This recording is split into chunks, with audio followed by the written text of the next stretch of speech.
and transport URL. Ya, seperti itu. Ini saya besarin. Nah, oke.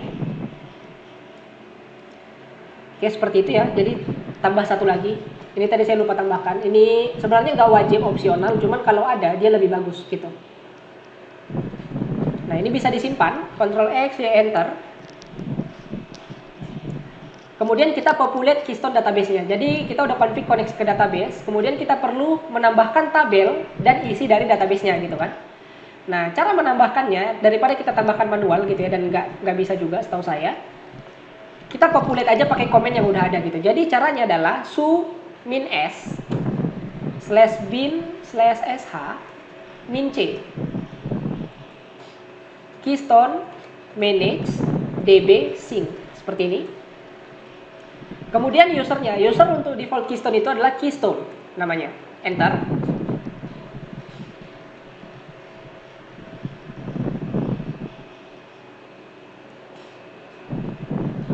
Oke, sorry, ini ada salah ya berarti. Keystone manage db sync db. Oh ya, di sini pakai underscore. Berarti salah. Jangan takut salah ya, karena semakin Anda banyak error, semakin banyak memperbaiki, semakin banyak Anda tahu. Nah, jadi Keystone manage db sync ya, pakai underscore. Kemudian usernya Keystone di sini, enter. Nah, ini tinggal ditunggu prosesnya karena dia memang agak lama. Yang ditambahkan banyak soalnya. Nah, udah. Kalau sudah selesai, nah ini ada dua, boleh dilanjut atau mau dicek. Kalau mau ngecek, misalnya kita skeptis gitu ya, kurang percaya nih. MySQL use IAM, nama database-nya tadi, show tables. Nah, jadi tabelnya udah ada semua. Langsung disiapkan sama keystone-nya tadi, langsung dimasukkan gitu. Nah, berarti database sudah ya, populate keystone database, kemudian kita initialize token repository. Caranya adalah keystone manage fernet setup min keystone user keystone min keystone group keystone. Jadi memang ini user sama group default ya kalau di Linux gitu untuk service keystone. Kita enter.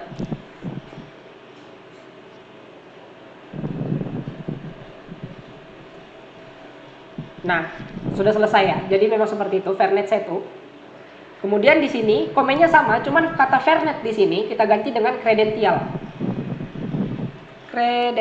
setup. Ya, seperti ini. Hilang. Ah, ini. Enter. Nah, sudah selesai ya. Jadi di situ. Nah, sampai di situ untuk initialize token repository untuk keystone-nya gitu ya. Kemudian ini kita tambahkan bootstrap. Jadi kita ibaratnya setup awal gitu ya, inisialisasi setup untuk keystone-nya gitu. Jadi kita nambahin user, kemudian URL gitu ya untuk akses API-nya beserta region-nya gitu ya. Keystone manage, masih pakai keystone manage ya, bootstrap min bootstrap password. Nah, ini user password untuk username admin karena by default username-nya memang admin di OpenStack gitu ya. Kita kasih passwordnya, misalnya passwords. Kemudian bootstrap admin URL.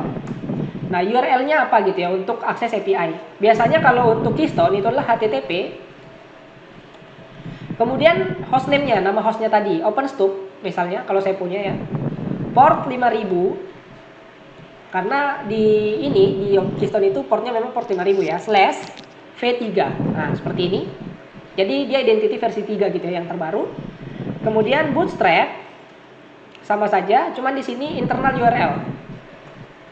Jadi untuk akses cluster gitu ya.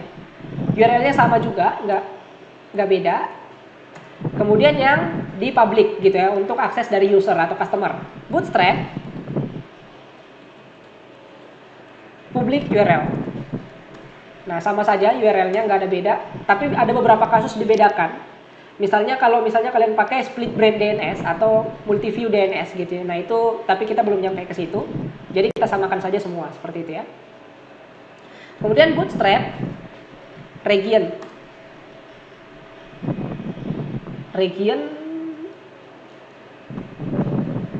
Nah, ini misalnya saya kasih ID Batam gitu ya.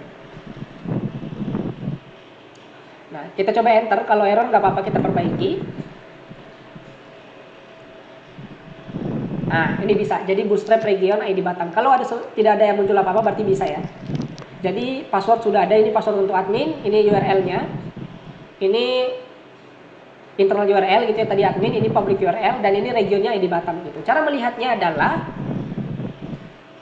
nah cara melihatnya nanti di akhir ya, ternyata saya lupa. Kita harus config untuk yang environment variable dulu, supaya kita bisa melihat isi OpenStack-nya gitu.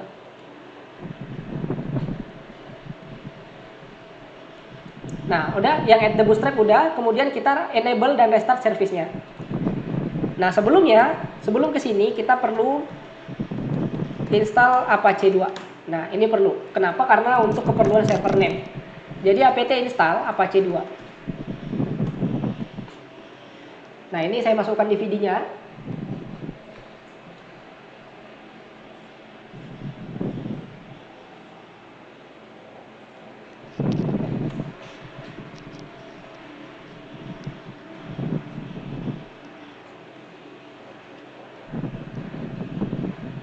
Oke, seperti itu. Kemudian kita edit nano/etc apache 2 apache2.conf ya. Nah, kita mau ganti server name untuk global dari web configuration gitu ya. etc apache2 apache2.conf, enter. Nah, kita scroll ke bawah. Yuk, nah, sampai dapat di bagian sini, sekitaran sini ya. Nah, ini server root. Ini bisa kalian tambahkan ya di bagian server, di bawah server root tadi gitu. Kita cari, tadi kelewatan, sorry. Nah, server name tambahkan aja. Nah, namanya adalah yang nama hostname-nya. Tadi nama hostname-nya saya berikan untuk server saya OpenStuck ya kan. Nah, seperti ini. Selesai. Jadi save, enter. Service Apache 2 restart. Kemudian sistem CTL enable Keystone. Nah, seperti ini, sistem CTL enable Keystone gitu ya. Kemudian kita restart, service Keystone restart. Nah, seperti itu. Nah, ini kalau kita coba curl API-nya ya, curl http OpenStuck port 5000/v3. Nah, dia akan muncul ini status table ya. Jadi dia memang udah jalan gitu artinya. Kalau dia munculnya mungkin bukan 200 atau nggak ada muncul apa-apa error, berarti ada yang salah dengan instalasi seperti itu. Nah, terakhir supaya kita bisa menggunakan OpenStack-nya gitu ya, kita perlu akses kan, karena kita udah nambahin user admin dan password gitu ya. Supaya kita nggak ribet-ribet nambahin username dan password gitu ya, cukup dengan admin OpenRC. Bisa nggak? Oh, nggak bisa. Berarti kita tambahkan manual. Dia ada yang bisa, ada yang nggak biasanya.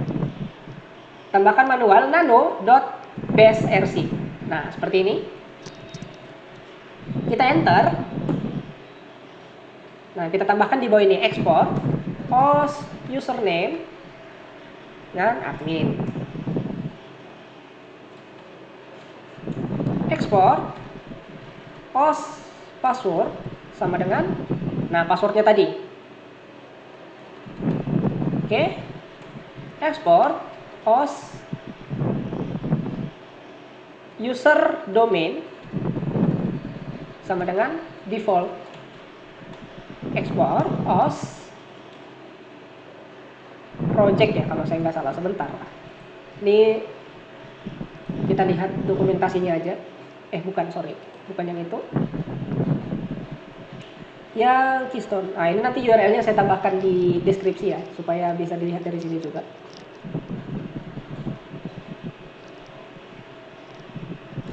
Nah, host project name.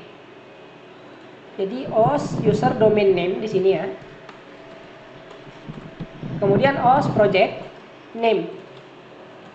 Namanya juga biasanya sama, default, disamain. Admin ya. Oh iya, admin, lupa, sorry. Dia ada dua, admin dan service.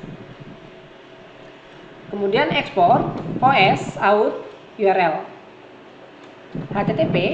Nah, ini URL tadi ya, OpenStuck port 5000/v3. Nah, seperti ini. Nah, Ini pakai petik boleh, enggak juga nggak apa-apa sebenarnya, tapi kita ikutin aja yang di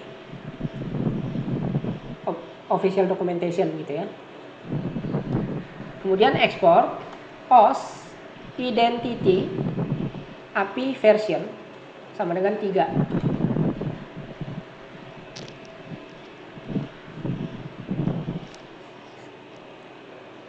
Nah, yang terakhir ini ada user domain name.